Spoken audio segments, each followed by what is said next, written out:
Good morning. Can you hear all that loud noise? That's a diesel motor. You know why they make motors like that, to make that kind of noise, don't you? Distract you and disturb your peace. So I was contemplating on whether I should just wait till that guy drives that loud noise away from here, which is why you find us normally in the trees, in nature, or we don't have to hear that stuff, right? Hey, it's leaving. Hey, thank you for taking the noise away. All that loud clanging. Anyway, this is sort of a shout out on Christmas Day. Obviously, I love you all. We're headed in the right direction, right? But two things I wanted to make sure that I get into this particular video. One is Dr. Robert Young. Obviously, I love you, brother, with all my heart and soul. Thank you so much for the bravery that you have to know what's right and use all of your consciousness, your soul, your spirit, and all your energy in what you do on the behalf of helping others to achieve a better state of health and wellness. He was giving a presentation in a video that I watched yesterday with the International Tribunal of Natural Law Justice, and he talked about something that's very dear to my heart, and that was when he talked about how he was attracted to people that were suffering. I thought, wow, okay, you and I could write a story together, a lot of stories together, because I found that I could relate to that, because I found that that was exactly what I've been doing. Many of us do, that are living in the light of what love is, if you will, in our own journey, which goes back to, if you will, a lot of the stuff that I put out of my heart and my soul in all the videos that I put up, which has to do with why would we be attracted to others that are suffering? Because we know how to heal you,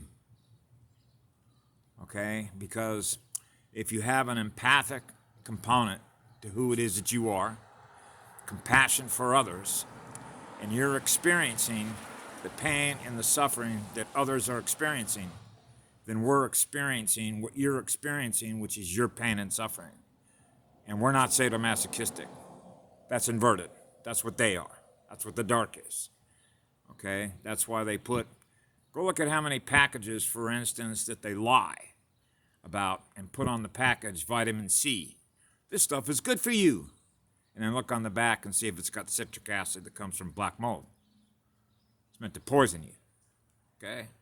That's what they do. Everything that they do is an inversion of who we are, which is the opposite of what we are, which is what living light is, which is living energy, which is living spirit, which is a living soul. So that's why in knowing who they are and who we are, then we experience the suffering in others as a result of what they do to everyone. So the knowledge that Dr. Robert O. Young puts out correlates, because if you look at, for example, a journal article that he posted,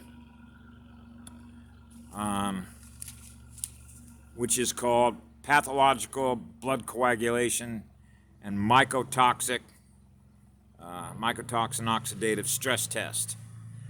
Okay, and jumping ahead, because I made a lot of notes. I know how to read a lab report because of where I went to school to learn how to do certain things in order to be able to.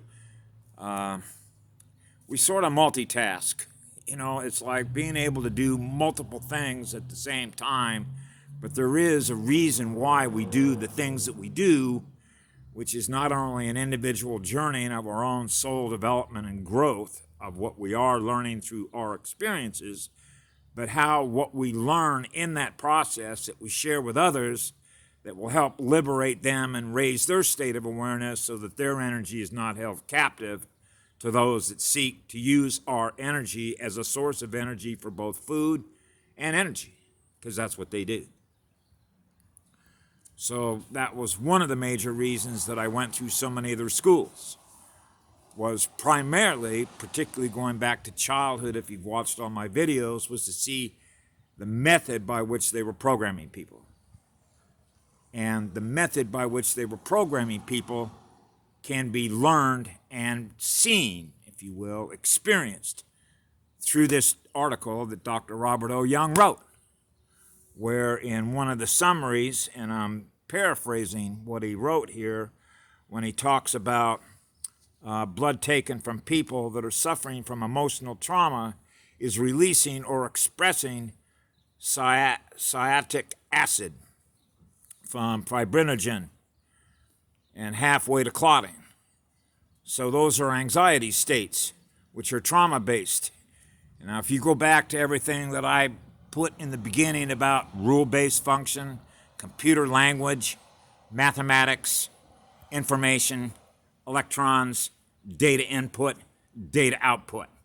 So we're talking about acidic input experiences that produce acidic waste. Okay, so that's got to be alkalized in order for the cells to have an environment in which they're happy and joyful. Or if you will, they're getting enough electrical current in order to replace more healthy cells at a higher rate of speed. And we can directly relate that into, if you can perceive it through reading the article, when you understand so much of what I put into my other videos about electrical density consciousness and the rotation and the spin speed of particles, holographic particles. So you can sort of put this together. So when you're able to read through his report, all of the research and work that he did in cellular biology, you can tie it directly into information sciences. The information that we thus experience that becomes acidic waste that we have to alkalize as a result of that experience. So the more trauma, the more anxiety, the more stress that we experience as a result of their input, which is their data input, which is what they present to us, which is their state of consciousness, we are experiencing a lower state of electrical density consciousness that produces more acidic waste in us that we have to alkalize and get rid of in order for us to experience pH 9.0, 900 megahertz, which is pushing purple light. Purple light. Okay? So, that sort of jumps forward to the video that I watched this morning with Jessica Ariel Morocco. It's titled, on her YouTube channel, it was a Christmas special.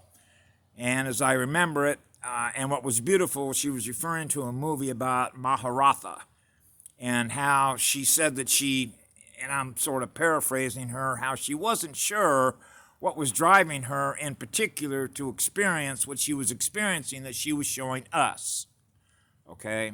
So I sort of put that in the context of, well, I'm experiencing what you're experiencing by what you're choosing to experience that I'm thus experiencing, and learning through you what it is you're experiencing that you're learning from why you do the things that you do. So these become, if you've gone back to my previous videos, into my childhood, which is a frame of reference, which I call your identity. Your identity at any particular moment in time as a magnetic moment of what we're experiencing. Now, I prefer to experiencing a state of love and joy, which is what I was experiencing in childhood.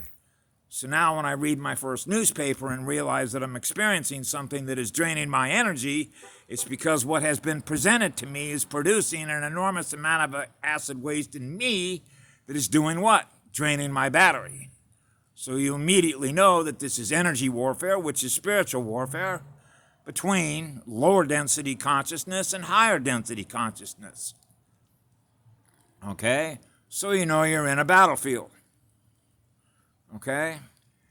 So as he put it towards the end of the article, which is, I put it in naturally in my own words, okay, because I'm not a Xerox machine, remember?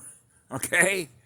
He talked about how people are living essentially an inverted way of thinking, acting, and living due to, and these are my own words, acidic state of mind programming. So in other words, people have been programmed to self-terminate themselves. And so therefore, the fungus and the yeast and the rest of that becomes the universe's way of acknowledging that whatever being is in the vehicle is committing self-suicide. So we're going to help the process along by creating such a storm